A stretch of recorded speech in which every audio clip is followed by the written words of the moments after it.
Whether or not you realize it, MLK weekend was huge for track and field, between the college kids duking it out for collegiate leads, and some of them even breaking records. And then, what Deshane Thompson did in the 60, I have to admit that the Virginia Showcase was not on the top of my priority list, at least heading into the weekend.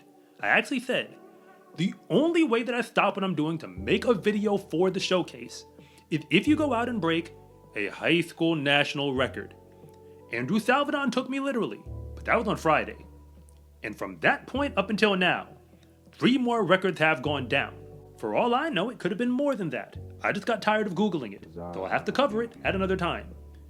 But as far as the records are concerned, it all starts with Quincy Wilson, because he made a decision to come back to run in high school.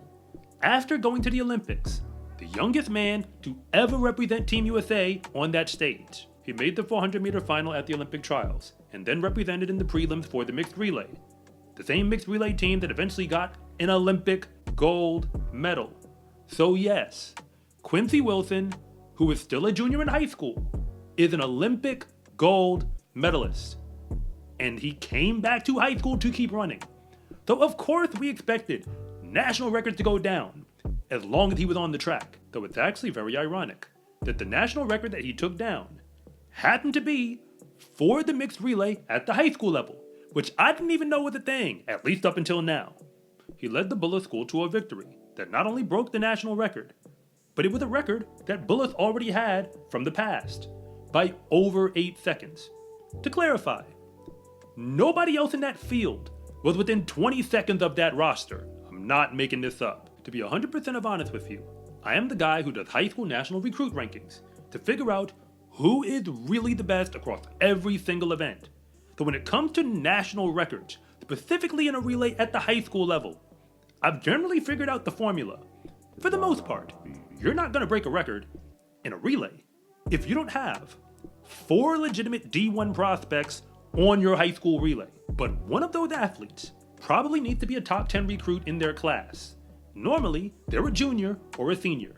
And Quincy Wilson definitely qualifies as that. When The Last Dance documentary dropped on ESPN, it was about the Chicago Bulls and their championship victories. But it was really about Michael Jordan, because without him, there would be no championship victories. But that's not exactly true for the Bullis school, because although they have Quincy Wilson, they have a whole bunch of other fast athletes, which is why they also broke another record without him. But let's just focus on the one that he was on, because that mixed relay for Bullis only had one senior on that relay team. It was Morgan Rothwell, who's committed to UCF and an 85 overall 4-star recruit. That means she's legit. But the other girl on that relay was Chriselle Campbell, who is only a freshman. But the time she'd already put on the track are proof that she would be a low 4-star recruit if I were to rank her with the seniors right now. And Cameron Homer was the other boy on that relay. He's only a low 4-star recruit in the class of 2027. But like I said, only a 4-star recruit. But if you're new here, I want to say thank you for even making it this far into the video. And I'm Coach Rob, the founder of SCArecruiting.com, where I rank the best track and field recruits across the entire nation. And if anything that I say actually connects with you, it is always greatly appreciated if you would please like and subscribe. But if I don't, just let me know in the comment section, because I try to read them all. And after everything I just said, I already told you that Bullis also broke another national record at the Virginia Showcase. That was in the boys' SMR, and apparently they didn't need Quincy Wilson to break that one. But they did need Cameron Homer, who ran on both relays, but he was joined by Alexander Lambert, who is a 3-star recruit in the class of 2025. But the other 2 boys on that relay are both 85 overall, 4-star recruits. That means both of them are ranked inside the top 150 for their classes. But Colin Abrams is a senior, who's committed to Stanford, and Connor Solomon is in the class of 2026. But he's not just a track athlete.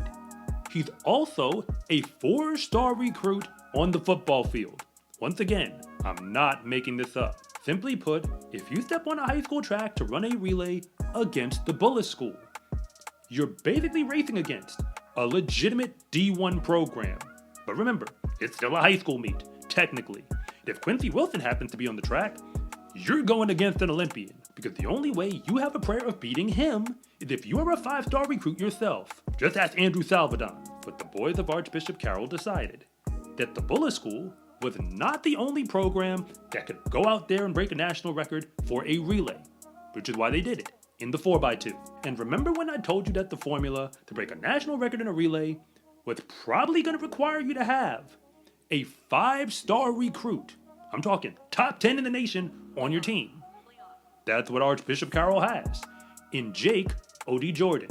He entered the season as the number 8 recruit in the class of 2026 and just came back from the World Juniors this past summer. But he was joined by 2 low 4-star recruits from the class of 2025, Niles Brigman and Elijah Amon-Ra, with another low 4-star from the class of 2026, hurdler and sprinter Keenan Davis.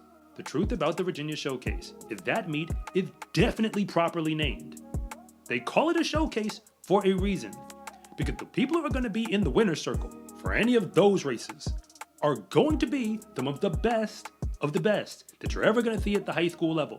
Just last season, Mia Brahe Pedersen took it literally, because she showed just how good she actually was, running indoors in the 60 and the 200 at the Virginia Showcase. She barely ran for the rest of that indoor season, and didn't run at all during the outdoor season, but she was a 99 overall 5-star recruit, the only one that remained on the board for the class of 2025 for the girls, because she was in the USA Championship Finals for the 100 and the 200, racing against the pros while she was a junior. Even though she struggled with injuries that season, the showcase was the only race she really needed to run to prove just how good she was. Nobody could catch up with her for the remainder of the season, even when she walked off the track. The times from her junior year were way better than anything anyone else was putting down, and I am aware there were many other big performances at the Virginia Showcase.